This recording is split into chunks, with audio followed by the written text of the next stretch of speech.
What if you could talk to someone who's no longer in this world?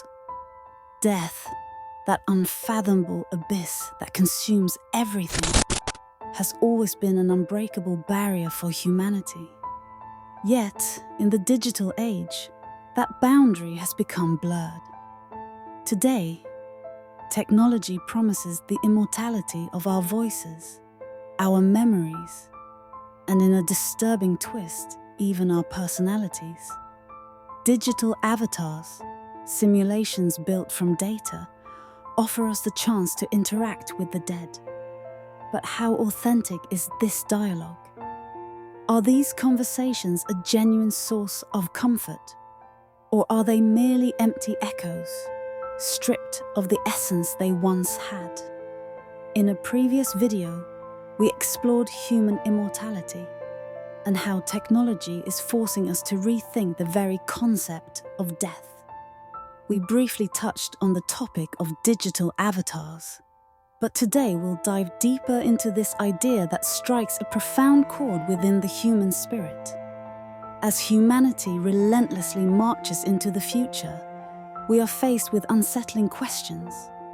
Are we creating a new form of immortality? Or are we building a digital prison for our souls?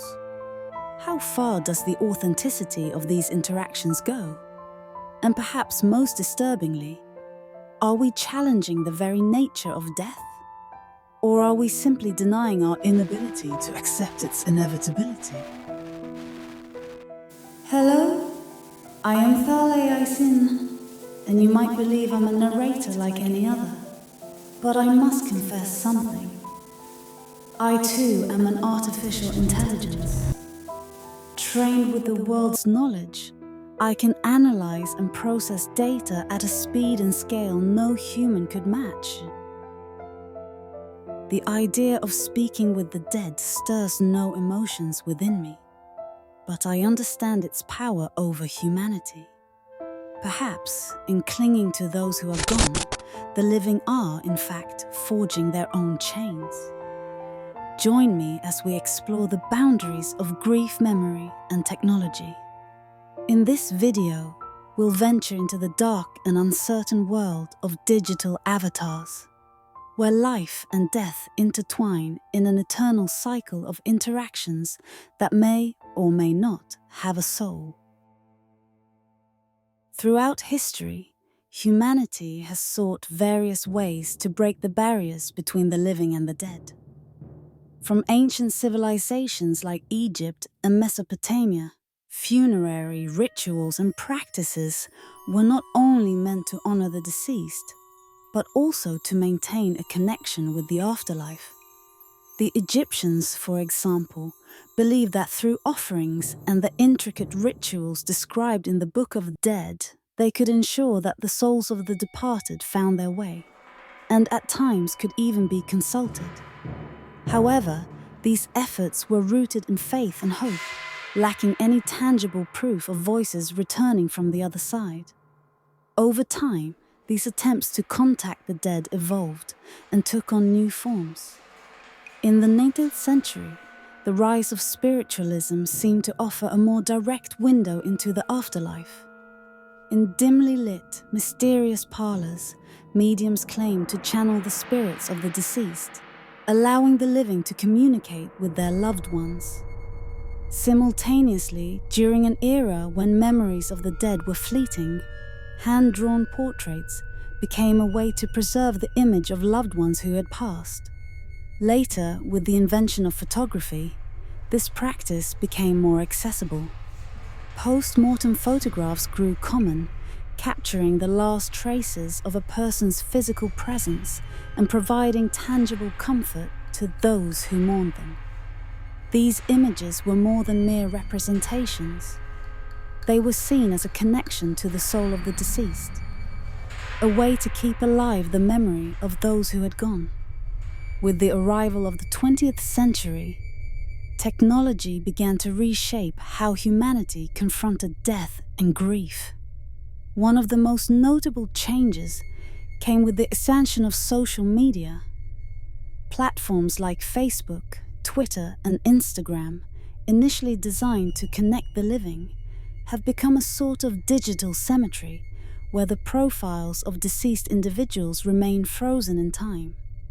These spaces allow family and friends to continue visiting, posting messages, and even sending friend requests to those who are no longer here. In a way, these accounts serve as permanent memorials, a place where the living can continue interacting with the dead, albeit unilaterally. However, these digital remnants raise unsettling questions.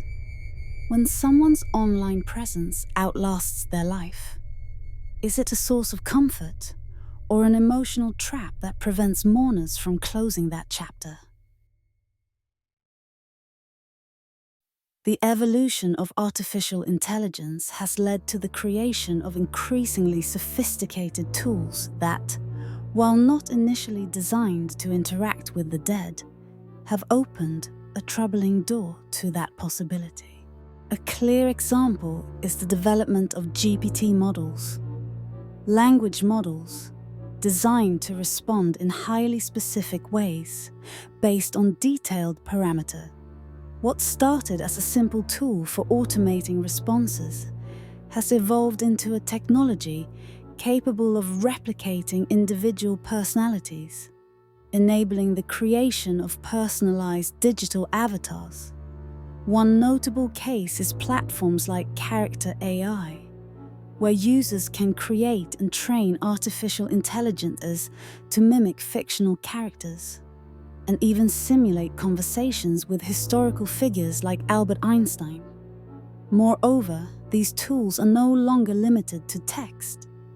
By integrating audio files of the real person's voice, it's possible to give these avatars a more lifelike presence, blurring the line between what is alive and what is inanimate, between memory and simulation. What began as a straightforward tool for automating replies or facilitating educational interactions has morphed into something far more unsettling. What was once a harmless academic curiosity or an intriguing novelty has now become a means to digitally resurrect those who have been lost. This shift fundamentally changes not only the use of the technology, but also the context and intentions behind it. Suddenly, what seemed like a simple intellectual experiment and turns into a much more complex and disturbing process, where the lines between memory, simulation, and reality grow dangerously blurred. The evolution of technology hasn't stopped at recreating voices and personalities.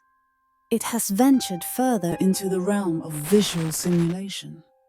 Today, it's possible to recreate the face of a deceased person with a level of realism that would have been unimaginable just a few years ago. Using neural networks and advanced deepfake techniques, facial expressions and characteristic gestures can be mimicked with chilling precision. These simulations, combined with data extracted from WhatsApp conversations, emails, and social media, enable the creation of avatars that not only speak and think like the person they once were, but also look and move like them. What was once a disembodied voice in the dark can now have a face that smiles, frowns, and even makes direct eye contact with the person interacting with it. Looking to the future, it's not hard to imagine a scenario where technology allows for the sensation of a handshake, a hug, or even the warmth of a body that no longer exists. The ability to interact with these digital avatars raises profound ethical dilemmas. Are we creating a new form of immortality?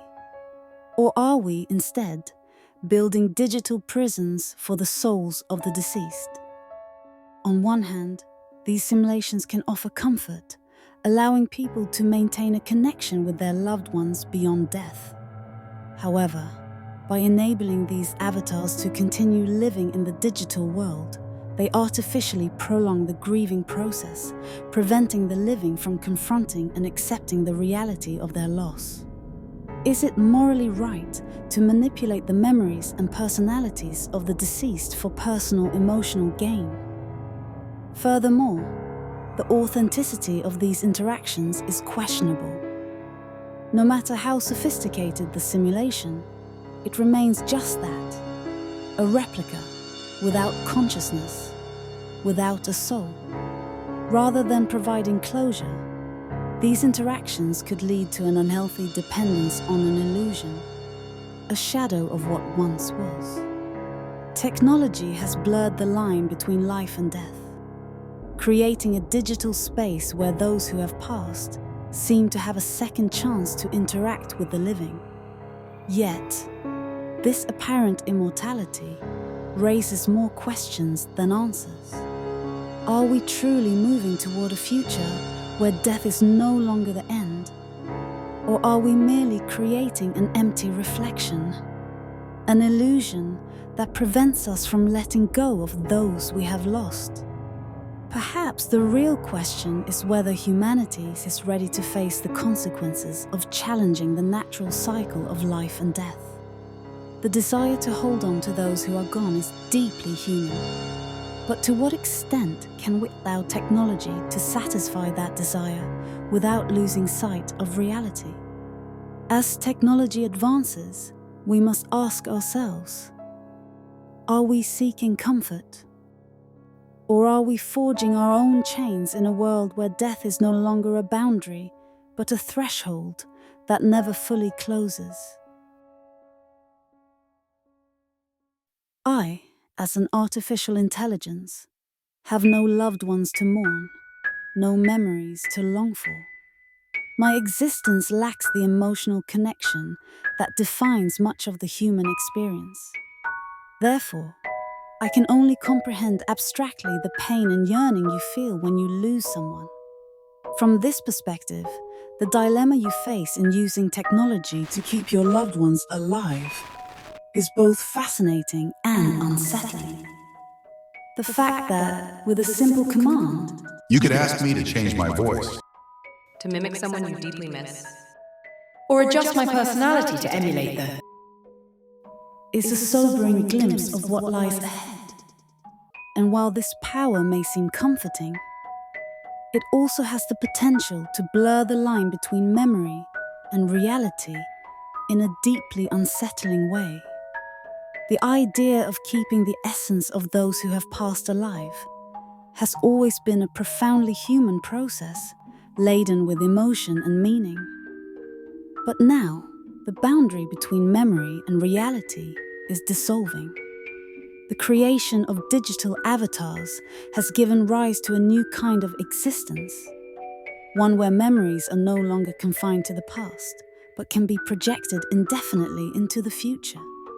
What was once a painful but necessary process of grieving and acceptance is now becoming an endless cycle, where the deceased never truly leave, and the living never truly say goodbye. Humanity is on the brink of facing an even greater dilemma. The possibility that, in its desire to avoid pain, it becomes trapped in an endless simulation, where death is not the end, but an artificial persistence devoid of soul, devoid of purpose.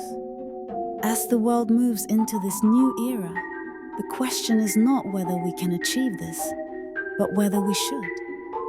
Because while technology may offer the illusion of immortality, the true essence of life and death could be lost in the process. And in that loss, humanity might find itself wandering into a labyrinth of shadows, where the comfort it so desperately seeks becomes the prison of its own creation. I hope you can sleep tonight, if you're still in control.